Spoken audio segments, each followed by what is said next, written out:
الحمد لله نحمده ونصلي على رسوله الكريم. أما بعد فأعوذ بالله من الشيطان الرجيم.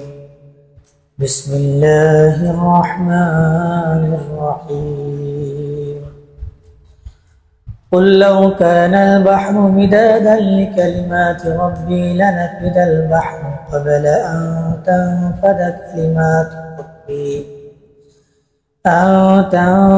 كلمات ربي ولو جئنا بمثله مددا. وقال الله تعالى: وما خلقت الجن والإنس إلا ليعبدون. وقال الله تعالى: وإذ قال ربك للملائكة إني جاعل في الأرض خليفة قالوا أتجعل فيها من يفسد فيها ويسفك الدماء ونحن نسبح بحمدك ونقدس لك قال إني أعلم ما لا تعلمون. وقال رسول الله صلى الله عليه وسلم: أول ما يحاسب به العبد يوم القيامة الصلاة. وقال رسول الله صلى الله عليه وسلم: المسلم من سلم المسلمون من لسانه ويده. الحمد لله. আল্লাহ তাআলার দরবারে লক্ষ কোটি শুকরিয়া যে আল্লাহ তাআলা আমাদেরকে দয়া করে মায়া করে দুনিয়াতে পাঠিয়েছেন। আল্লাহ তাআলা শুধু আমাদেরকে দুনিয়াতে পাঠান নাই, আমাদের জন্য, আমাদের খেদমতের জন্য এই দুনিয়াকে সৃষ্টি করেছেন। আল্লাহ তাআলা সৃষ্টির কথা আলোচনা করতে গেলে প্রথমেই চলে আসে মহাবিশ্বের সৃষ্টির কথা। কোরআন এবং হাদিসে এই সৃষ্টির বর্ণনা পাওয়া যায়, যেখানে বলা হয়েছে আল্লাহ তাআলা এই মহাবিশ্বকে 6 দিনে সৃষ্টি করেছেন। আল্লাহ তাআলা সৃষ্টির মধ্যে রয়েছে আকাশ, পৃথিবী, গ্রহ, নক্ষত্র এবং অন্যান্য সব কিছু।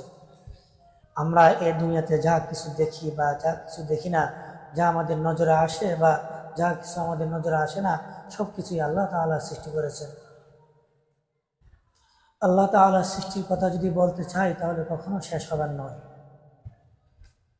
কুরআনে পাকে বর্ণনা করেন: قل لو كان البحر مدادا لكلمات ربي لنفد البحر قبل أن تنفد كلمات ربي ولو جئنا بمثله مددا.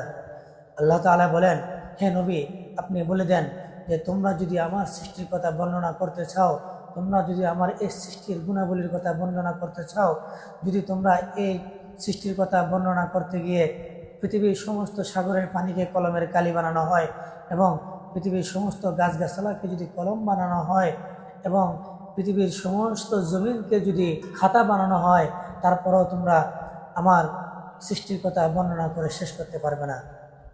সাগরের পানি শেষ হয়ে যাবে, গাছ শেষ হয়ে যাবে, পৃথিবীর জমিন শেষ হয়ে যাবে, তারপরও আল্লাহ তাআলার সৃষ্টির কথা শেষ হবে না। আল্লাহ তাআলার এই বিশাল সৃষ্টির মধ্যে একটি সৃষ্টি রয়েছেন মানব এবং জিন জাতি।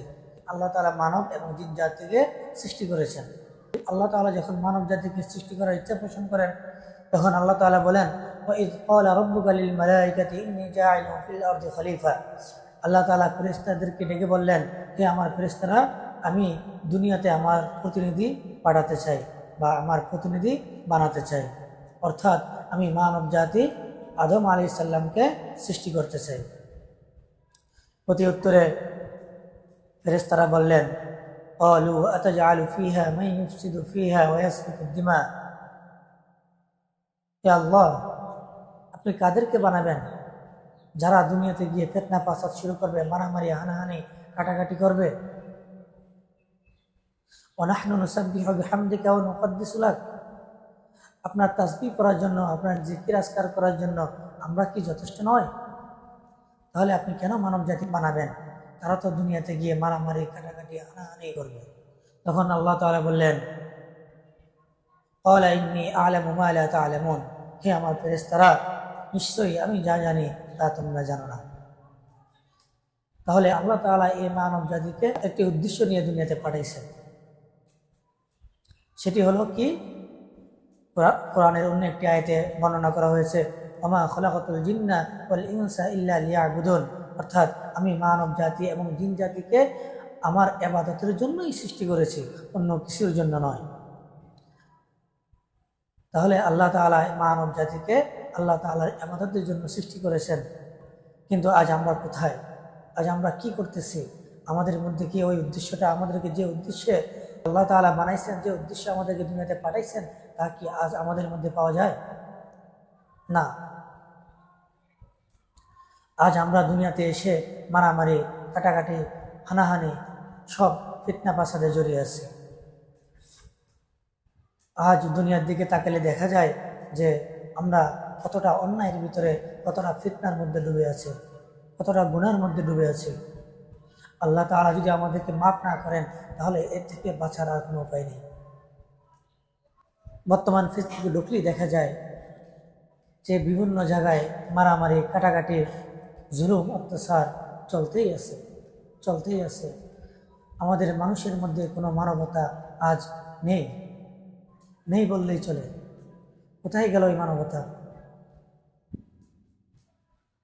রাসূল পাক সাল্লাল্লাহু আলাইহি সাল্লাম বলেন, আল মুসলিমুনা আখুল মুসলিম, মুসলমান মুসলমানের ভাই। অথচ আজ আমরা সেই ভাইয়ের রক্ত পান করতেছি, আমরা একে অপরের রক্ত ঝরাচ্ছি সামান্য কিছু ক্ষমতার জন্য, সামান্য দুনিয়ার জন্য। যে দুনিয়া, আল্লাহ তাআলা যে দুনিয়াকে টয়লেটের সাথে তুলনা করেছেন, যে সে দুনিয়ার জন্য আজ আমরা একে অপরের দুশমন হয়ে গেছি, একে অপরের সাথে মারামারি কাটাকাটি করতেছি। অন্য একটা হাদিসে বলা হয়েছে, দুনিয়া সিজনুল মুমিন ওয়া জান্নাতুল কাফির, দুনিয়া হচ্ছে জেলখানা, মুমিনের জন্য দুনিয়া হচ্ছে জেলখানা স্বরূপ। আজ আমরা এই জেলখানার জন্য, কিছু সময় ভালো থাকার জন্য, কিছু ক্ষমতার জন্য, কিছু পাওয়ার জন্য একে অপরের সাথে মারামারি কাটাকাটি হানাহানি করতেছি। আল মুসলিমু মান সালিমা আল মুসলিমুনা মিন লিসানিহি ওয়া ইয়াদিহি, রাসূল সাল্লাল্লাহু আলাইহি সাল্লাম বলেছেন, প্রকৃত মুসলমান হলো ওই ব্যক্তি যার হাত ও পা থেকে, যার হাত ও মুখ থেকে অন্য মুসলমান ব্যক্তি নিরাপদ থাকে। তাহলে আমরা কেমন তোর মুসলমান যে আমাদের হাত ও পা থেকে আজ অন্য মুসলমান ভাই নিরাপদ নয়? তাহলে আমরা কিভাবে নিজেকে মুসলমান হিসেবে দাবি করতেছি? আজ দেখা যায় একজনের হাতে একজন খুন হচ্ছে, একজনের হাতে একজন লাঞ্ছিত হচ্ছে। কি জন্য? সামান্য দুনিয়ার জন্য। আরে ভাই, কোন দুনিয়ার জন্য তুমি মারামারি কাটাকাটি করতেছ? কোন দুনিয়ার জন্য তুমি অন্য ভাইকে হত্যা করতেছ? যে দুনিয়ার একটা সামান্য কিছু তোমার সাথে যাবে না। তোমার থেকে তো মরতে হবে, আমাদের থেকে তো মরতে হবে, একদিন না একদিন তো মরতে হবে। কুল্লু নাফসিন যায়িকাতুল মাউত, প্রত্যেক নফসকে মৃত্যুর স্বাদ গ্রহণ করতে হবে। তাহলে কি নিয়ে যাব আমরা আজ এই দুনিয়ার জন্য এত কষ্ট করতেছি। আমরা কি এই দুনিয়ার এক টুকরো মাটি কি আমাদের সাথে নিয়ে যেতে পারবো? এক টুকরো সম্পদ কি আমরা আমাদের সাথে নিয়ে যেতে পারবো? না। আজ আমরা এই দুনিয়ার পিছে দৌড়াইতে দৌড়াইতে আল্লাহকে ভুলে গেছি, আমাদের মূল উদ্দেশ্যকে ভুলে গেছি।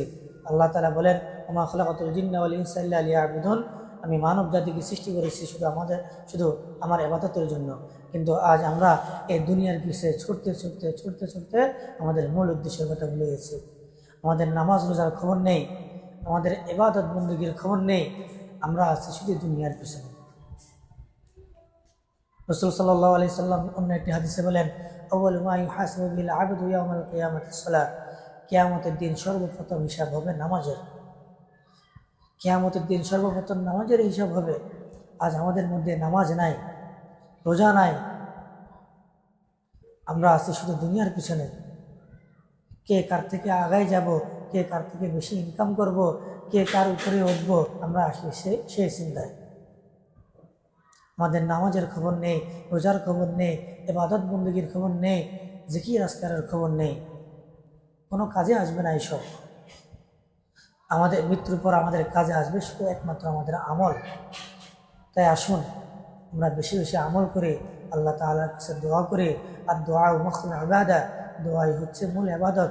আমরা বেশি বেশি আল্লাহ তাআলার কাছে দোয়া করি যাতে আল্লাহ তাআলা আমাদেরকে এই ফিতনা ফাসাদ থেকে, মারামারি কাটাকাটি হানাহানি থেকে হেফাজত করে আল্লাহ তাআলা যে হুকুম করেছেন সেই হুকুম অনুযায়ী চলতে পারি। আল্লাহ তাআলা যেন আমাদেরকে সেই তৌফিক দান করেন। আখিরু দাওয়ানা আলহামদুলিল্লাহি রাব্বিল আলামিন।